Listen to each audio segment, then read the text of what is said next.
السلام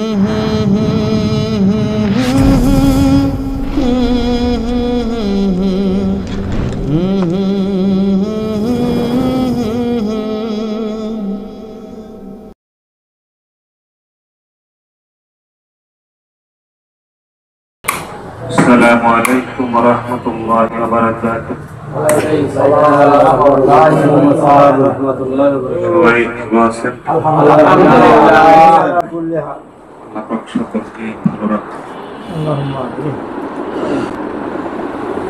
إن الحمد والصلاة والسلام عليك يا رسول الله. ধন্যবাদ। أعوذ بالله من الشيطان الرجيم. بسم الله আপনি যে পানমন্ত্র তার প্রমাণ হইল لئن شكرتم لأزيدنكم ولئن كفرتم إن عذابي لشديد صدق الله العظيم. কবে আসছেন? আল্লাহ পাকের ভাই আসছে নবী মুহাম্মদ রাসূলুল্লাহ বিকালবেলা সাল্লাল্লাহু ভাই আলাইহি একটু ফয়েজ করে দেন না। বর্তমান প্রেক্ষাপট পরিস্থিতি খুবই ভয়াবহ দেশ, কারণ মানুষ এমন একটা অবস্থান হয়েছে, এমন একটা অবস্থায় দাঁড়াইছে, আপনি ভালো কথা বলবেন তো মন্দে পরিণত করে দেয়, তাই না? আগে একটা সময় ছিল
ভারত উপমহাদেশের এই দেশে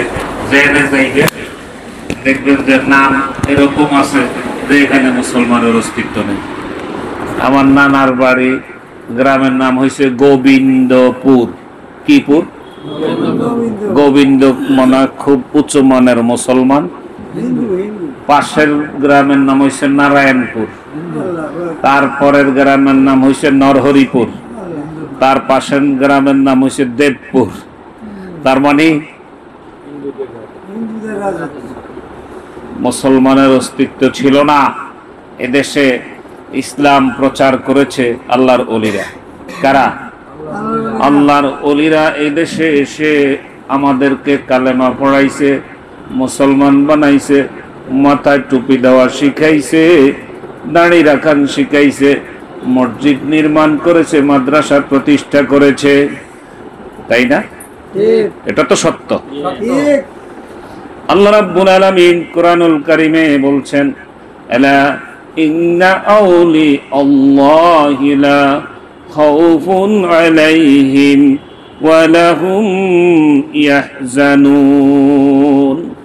তো সুবহানাল্লাহ কোন। সুবহানাল্লাহ।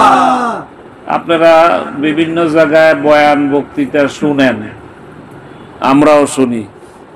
অনেক সময় আলেম ওলামারা বলে কিয়ামতের ময়দানে যখন হিসাব কিতাব হয়ে যাবে তখন একজন লোক কানতে থাকবে, তার হিসাবে আমল নামা এমন হয়েছে সে জান্নাতে যেতে পারছে না। একটা সুবহানাল্লাহ যদি তার হইতো সে জান্নাতে চলে যেতে পারতো। এরকম শুনছেন না? আমরা সুবহানাল্লাহ কইতে চাই না। সুবহানাল্লাহি তামলাউল মিজান, একবার সুবহানাল্লাহ বললে এক মিজান পরিমাণ নেক হয়। কোন সুবহানাল্লাহ? এক মিজান পরিমাণ হইল আসমান থেকে জমিন পর্যন্ত এই ফাঁকা জায়গাটা নেকে ভরপুর হইয়া যায়। আল্লাহ রাসূল সাল্লাল্লাহু আলাইহি ওয়াসাল্লাম হাদিস শরীফে ফরমান, আশ-শাইতানু জাসিমুন কলবে বানি আদামা ফাইজা যাকারাল্লাহু খানাসা ওয়া ইজা গাফালা ওয়াসওয়াসা। মানুষ যখন আল্লাহর নামের জিকির করে তখন শয়তান দূরে সরে যায়। আর শয়তানু জাসিমুন কলবে বানি আদামা, বনি আদমের কলবের ভিতরে শয়তান খামসি মেরে বসে আছে। ফাইজা যাকারাল্লাহু খানাসা, মানুষ যখন জিকির করে তখন খান্নাস দূরে সরে যায়। ওয়া ইজা গাফালা ওয়াসওয়াসা, আবার যখন জিকির থেকে ফাঁকে আসে শয়তান আবার বিমরি খেয়ে কলবে পড়ে। বলছেন নামাজ পড়লে শয়তান যায় কিন্তু কলবের শয়তান যায় না। নামাজ পড়লে শয়তান যায়, কলবের শয়তান যায় না। কোরআন তেলাওয়াত করলেও শয়তান যায় কিন্তু কলবেরটা যায় না। আজান দিলেও শয়তান যায়। এক জাতীয় শয়তান আছে, আজানের আওয়াজ শুনলে এমন জোরে দৌড়াইতে থাকে, দৌড়াইতে দৌড়াইতে দৌড়াইতে দৌড়াইতে যতক্ষণ পর্যন্ত সাগর না পায় অতক্ষণ দৌড়ায়, সাগরের মধ্যে ঝাঁপ দিয়া পড়ে, কিন্তু কলবের শয়তানটা যায় না। আল্লাহ রাব্বুল আলামিন কোরআনুল কারিমে বলে দিয়েছেন কলবের শয়তানটা কিভাবে যেতে হবে। আল্লাহ বলেন, আল্লাহ বলতেছে, আলা বিযিকরিল্লাহি তাতমাইন্নাল কুলুব, লা ইলাহা ইল্লাল্লাহ, লা ইলাহা ইল্লাল্লাহ, লা ইলাহা ইল্লাল্লাহ, লা ইলাহা ইল্লাল্লাহ, লা ইলাহা ইল্লাল্লাহু মুহাম্মাদুর রাসূলুল্লাহ সাল্লাল্লাহু আলাইহি ওয়াসাল্লাম। ভাই, আমরা কি চাই না এদেশের মানুষগুলা 5 ওয়াক্ত নামাজ আদায় করুক? আমাদের মনে তামান্না কি নাই? এই দেশটা ইসলাম প্রতিষ্ঠা হোক, এই দেশে আমরা কি চাই না? আমরা অবশ্যই চাই। একামতের দিনের কাজ করতে হবে। কিভাবে করবেন? ইসলাম প্রতিষ্ঠা করতে হবে। কোথায় করবেন? সর্বপ্রথম ইসলাম প্রতিষ্ঠা করতে হবে আপনার নিজের মাঝে। কোথায়? আপনার মাঝে যা নাই আরেকজনরে তা কইলে কি কাজ হবে? হবে? আল্লাহ রাসূলের মিষ্টি খাওয়ার এই ওয়াজ শুনছেন না? হুজুর, আমার ছেলেটা মিষ্টি বেশি খায়, একটু আপনি যদি বইলা দিতেন কয়দিন পরে আসো। হুজুর কয়দিন পরে আইসে আর বাবা মিষ্টি কম খাইও। হুজুর ওই দিনে তো এই কথা বলতে পারতেন। কিভাবে কই? আমি তো বেশি মিষ্টি খাইতাম, আমি যে আমল করি না ওইটা ওরে কই কি করে? এই কয়দিনে আমি এটা কমাইছি তাই কইলাম। শুনছেন না এই ওয়াজ? আপনারা তো ওয়াজের গোডাউন, কোরআন হাদিস ভালো জানেন। হ্যাঁ, আপনি শোনেন নাই? আজকে শুনে নেন, আলহামদুলিল্লাহ। এই যে আজকে শুনলেন, আমি তো মেলা শুনছি। আমরা আসলে কি ভাই ওয়াজ করার মতো কোন যোগ্যতা এনে যারা যারা এই যে অল্প বয়সে আমার বাপের সমান যারা আছে মুরব্বী, আমার বড় আমার ছোট বাবারও উনি বয়সে ছোট হবে, আবার আল্লাহর বান্দা ছোট জন, যে সবই তো আমার আল্লাহর বান্দাকে বয়স। এদের কাছে অনেক কিছু শিখার আছে। আমি এখনো কোনো মাসালা যদি আটকিয়ে যাই, আমি আমার মেজো জনরে ফোন দেই। আমার মেজো আল্লাহর বান্দা মিশর আল আজহার ইউনিভার্সিটিতে পড়ে, উনি হাফেজ মাওলানা মুফতি, ডক্টরেট করছে ওখানে। ওনাকে আমি মাঝে মাঝে মেসেজ দেই, এই হাদিস শরীফটা বুঝি না, এটার অর্থ কি হবে। উনি সুন্দর, ওনার কাছে নর্মাল মনে হয়। এবারে আল আজহার ইউনিভার্সিটিতে উনি ফার্স্ট হয়েছে, ফ্যাকাল্টি অফ থিওলজিতে 2024-এ উনি সেকেন্ড হয়েছে। আপনারা দোয়া করবেন। আমরা এই দেশটা প্রতিটা মানুষ নামাজি হয়ে যাক, ফরেজগার হয়ে যাক, মুত্তাকি হয়ে যাক, এটা তো আমরা চাই না? কিন্তু আমার মধ্যে সেটা থাকতে হবে। আমার মধ্যে যে আমলটা, যে এলেমটা নাই, ওইটা আমি আরেকজনকে বললে কাজ হবে না। আমাদের এই ভারত উপমহাদেশটা ইসলাম এনেছে, আল্লাহর ওলিরা প্রতিষ্ঠা করেছে ওনারা। আমরা এখন শুধু ওনাকে দালালি করে চলতেছি। কথা বুঝেন নাই? বাংলাদেশে একজন আল্লাহর ওলির কবর আছে। মাজার কইলে তো ওরা নাকি চাইতে যায়। মাজারের অর্থ বুঝে না, কবরের অর্থ বুঝে না, করম কি যা বুঝে তাই। একজন আল্লাহর ওলির কবর আছে, মাথা পশ্চিম দিকে, পাও পূর্ব দিকে। জানেননি আপনারা? জানেন? দেখছেন? সুনামগঞ্জের মাটিতে শুয়ে আছে হযরত শাহজালাল রহমতুল্লাহ আলাইহির 120তম বংশধর হযরত নাসিরউদ্দিন সিপাহ সালাহ। ওনার কবরের মাথা পশ্চিম দিকে, পা পূর্ব দিকে। উনি এইভাবে শুয়ে রয়েছে। এইটা কি শরীয়ত সম্মত শোয়া হইল? হ্যাঁ, কেমন শোয়া শুইল? আল্লাহু আকবার। এই গোরগোবিন্দ শাহজালাল রহমতুল্লাহ আলাইহি এই দেশে আইতে দিব না। গোরগোবিন্দর নাম শুনছেন না?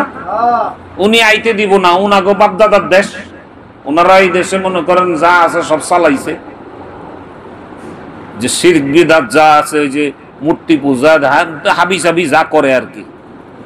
সবাই তো সবাই ধর্মটা প্রতিষ্ঠা করতেই চায়, কিন্তু যেটা হক সেটাই একসময় প্রতিষ্ঠা হয়ে যায়। আল্লাহ রাব্বুল আলামিন কবুল করেছে, এদেশে ইসলাম এসেছে, আলহামদুলিল্লাহ। আমরা এখন মুসলমান বলে দাবি করতে পারি, মসজিদে আজান দিয়ে নামাজ পড়তে পারি, কেউ বাধা দিতে পারে? পারে না। কিন্তু ভারতে যাইয়া দেখেন, এখনো এমন এমন জায়গা আছে যে মসজিদে নামাজ পড়তে গেলে কি করে দেখেন না, মাঝে মাঝে কি অত্যাচারটা করতেছে।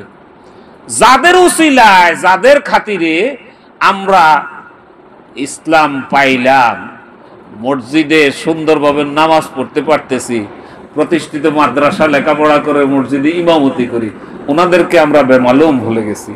ওনাদের কথা বললে আমাদের এলার্জি সাথে। আল্লাহ আমাদের এই ব্যারামটা দূর করে দেয়। কুল্লু ইখওয়াতুন মুসলিমিন, সকল মুসলমান আমরা ভাই ভাই, ঠিক না? কোনো কামরা কামড়ি তো নাই, পারাপারি নাই। তারপরেও কেন জানি একটু কেমন কেমন ঠেকে। আমার কাছে তো সব ভাই মনে হয়। আলহামদুলিল্লাহ কর যে আপনারা আইছেন, আমার খুব ভালো লাগতেছে। কেউ ইসলামী আন্দোলন করে, কেউ আন্দোলন করে, আসলে সব আমরা একই, ঠিক না? এক একজন এক এক বুঝের কারণে, যার যেমন বুঝ হইছে, সঠিক বুঝটা আসলে একামতে দিনের কাজ করলে এদেশে ইসলাম প্রতিষ্ঠা হয়ে যাবে ইনশাল্লাহ। কিন্তু এটা হিংসা হিংসি করে না। আমার মুর্শেদ, আমার পীর, আমার শায়েখ মানিকগঞ্জের আল্লাহর কুতুব, উনি বলছেন, ও ভাই, মোরা ভয়কে জয় করিব হেসে, গোলাগুলির বারুদে নয় গভীর ভালোবেসে। আল্লাহ রাসূল সাল্লাল্লাহু আলাইহি ওয়াসাল্লাম মক্কা থেকে মদিনায় হিজরত করছেন, ইসলাম প্রতিষ্ঠা করেছেন গোলাগুলি দিয়ে না ভালোবাসা দিয়ে? ভালোবাসা। যেখানে আছে ভালোবাসা, সেখানে হয়েছে মাওলার বাসা। আমি একজন মহর্ষি মানুষের কথা বলি, এক নামে যাকে চিনে সারা বাংলাদেশ না সারা দুনিয়ায় চিনে, আল্লামা দেলোয়ার হোসেন সাইদি সাহেব। নাম শুনছেন? চিনেন আপনারা? আল্লামা দেলোয়ার হোসেন সাইদি সাহেবের বাপের নাম হইছে ইউসুফ সাইদি না? ইউসুফ সাইদি। উনি শর্ষিনার একজন খলিফা ছিলেন। শর্ষিনা হুজুর ওনার বাবাকে খেলাফত দিয়েছেন। উনি একজন পীর, আলহামদুলিল্লাহ। তো আমার শায়েখের পবিত্র জবানে আমি শুনেছি যে আল্লামা দেলোয়ার হোসেন সাইদি সাহেব কথায় স্পষ্ট বলতে পারতেন না, তোতলাইতেন। তো ওনার বাবা শর্ষিনা, উনি কিন্তু দেলোয়ার হোসেন সাইদি সাহেব শর্ষিনা মাদ্রাসায় পড়ছেন, জানেন? উনি শর্ষিনা মাদ্রাসায় কেন? শর্ষিনা মাদ্রাসা এই জন্য, ওনার বাবা শর্ষিনা দরবার শরীফের খেদমত করে ওখান থেকে খেলাফত পেয়েছেন ওনার বাবা, সেই সুবাদে বাবায় শর্ষিনা ভর্তি করেছেন। তো উনি একটু তোতলাইতেন। তো ওনার বাবা শর্ষিনা হুজুর কেবলার কাছে আনছে যে ছেলেটা মানে কথা স্পষ্ট হয় না, তোতলায়। শর্ষিনার মরহুম আল্লাহর কুতুব ওনাকে হা করতে বলছেন, ফু দিয়ে দিয়েছেন, দোয়া করছেন। আল্লাহ পাক রাব্বুল আলামিন আল্লাহর ওলির দোয়ায় ওনার মুখ ছুটে গেছে। আলহামদুলিল্লাহ নাই? কিছু সুবহানাল্লাহ কইেন, আলহামদুলিল্লাহ কইেন। এত বড় একটা কাজ হয়েছে আল্লাহ পাকের পক্ষ থেকে। আপনারা, আমি যে গোল দিছি, আপনারা গোল কইেন একবার। কথা বুঝেন নাই? লিসানুল আউলিয়া, লিসানুল্লাহ, ওলিদের জবান আল্লাহর কুদরতি জবান। আল্লাহর ওলি ভালো করে নাই, ভালো করেছেন আমার আল্লাহ। ভালো করছে কে? আল্লাহ। উসিলাটা ওলি, উসিলাকে আল্লাহর ওলি। আল্লাহর ওলি ফু দিছে, দোয়া করছে, উনার মুখ ছুটছে। কেমন ছুটা ছুটছে? এখন সারা বিশ্ব চিনে। চিনে কিনা? সারা বিশ্ব চিনে। আল্লামা দেলোয়ার হোসেন সাইদি সাহেবের নাম বললে চিনে কিনা?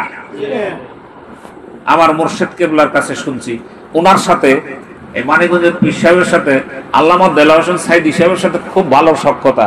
একজন আরেকজনের খুব ভালোবাসতেন।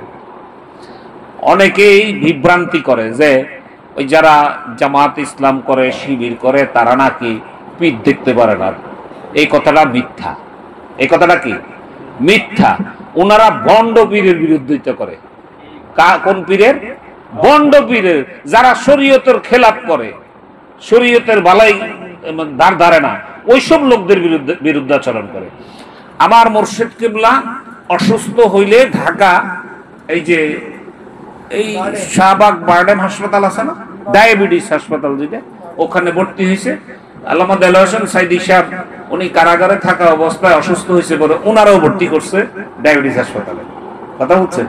তো উনি ডায়াবেটিস হাসপাতালে ভর্তি হওয়ার পরে উনি শুনতে পাইছেন, জানলেন যে মানিকগঞ্জের পীর সাহেব ভর্তি হয়েছে।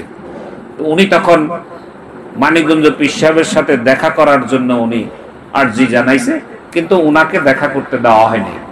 বলছে যে না, ওখানে যারা মানে দায়িত্বে ছিল, যদিও উনি যেহেতু কারাগারে, ওনাকে অসুস্থ দেখে ওনাকে হাসপাতাল ভর্তি করছে, তো কারা কর্তৃপক্ষ ওনাকে যারা পাহারা দিয়ে রাখতো তারা এই অনুমতি দেয়নি। এরপরে একটু উপরে খোঁজ খবর নিছে যে সাইদি সাহেব দেখা করতে চায়। কার সাথে? মানিকগঞ্জের পীর সাহেবের সাথে।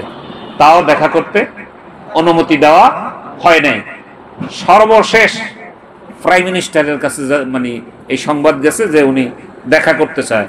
তো প্রাইম মিনিস্টার জিজ্ঞেস করছে কার সাথে? কয় মানিকগঞ্জের পীর সাহেবের সাথে। কয় মানিকগঞ্জের পীর সাহেবকে? ডক্টর মঞ্জুল ইসলাম সিদ্দিকী। কয় জি। কয় দেখা করতে দেওয়া অসুবিধা নাই, ওনারা ঝামেলার লোকটা। আলহামদুলিল্লাহ, আরো জোরে কর আলহামদুলিল্লাহ। হুজুর কেবলার সাথে আল্লামা দেলোয়ার হোসেন সাইদি সাহেব দেখা করেছেন 1.5 ঘন্টা। কতক্ষণ? 1.5 ঘন্টা ছিলেন। একজন আলেম আরেকজন আলেমের সাথে দেখা কিভাবে করে, ওই দৃশ্য যারা দেখেছে তারা বুঝতে পারছে যে দেলোয়ার হোসেন সাইদি সাহেব কিভাবে ওনার সাথে দেখা করছেন, কিভাবে কত আদব ছিল, কত আজিজি ছিল।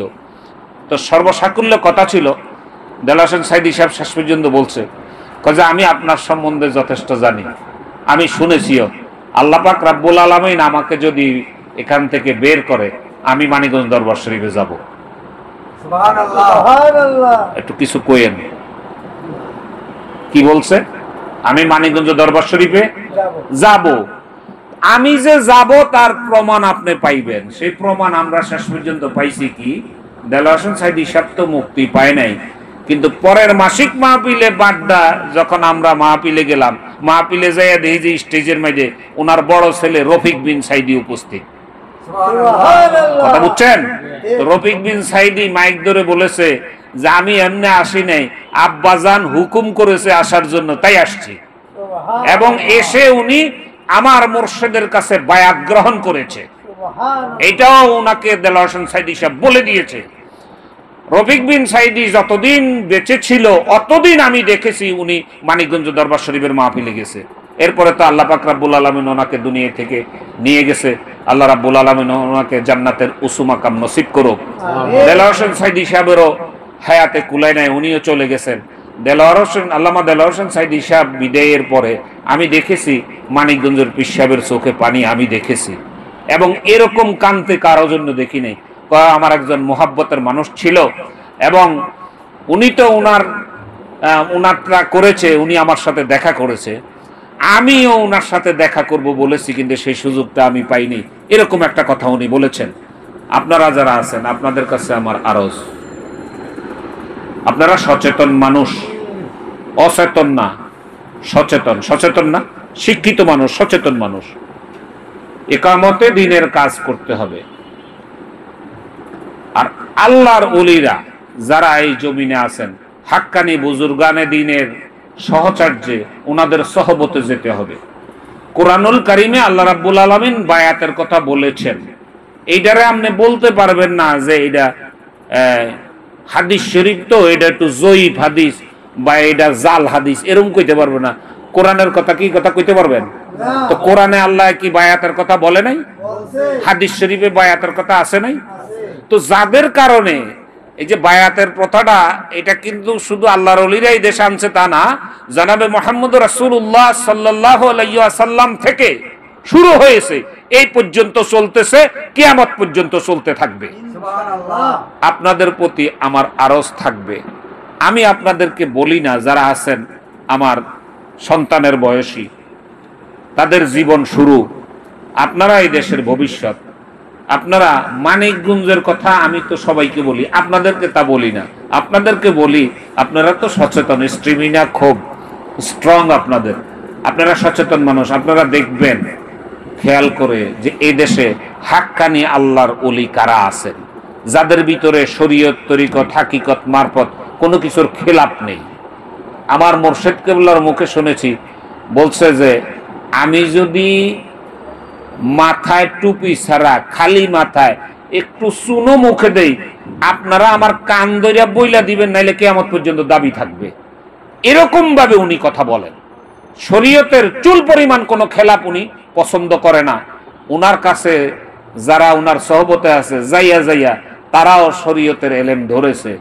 আল্লাহ রাব্বুল আলামিন তাদেরকেও কামিয়াবির পথে নিয়েছে। আপনাদেরকে দাওয়াত করি, বায়াত হওয়া লাগবে না। আমার মুর্শিদ কেবলা এই বাংলাদেশে তথা সারা বিশ্ব ইজতেমা তো টঙ্গীর ময়দানে হয়, তাই না? আমরা কিন্তু টঙ্গীর ময়দানের বিশ্ব ইজতেমার বিপক্ষে কথা বলি না, বিপক্ষ কোনো আমাদের আলোচনাও নাই, এইটারও পক্ষে আছি। কারণ এখানে বহু মানুষ বেনামাজি মানুষদেরকে ধরে ধরে নিজের খাইয়া মসজিদে নিয়া নামাজি বানাইতেছে, সূরা কেরাত শিখাইতেছে।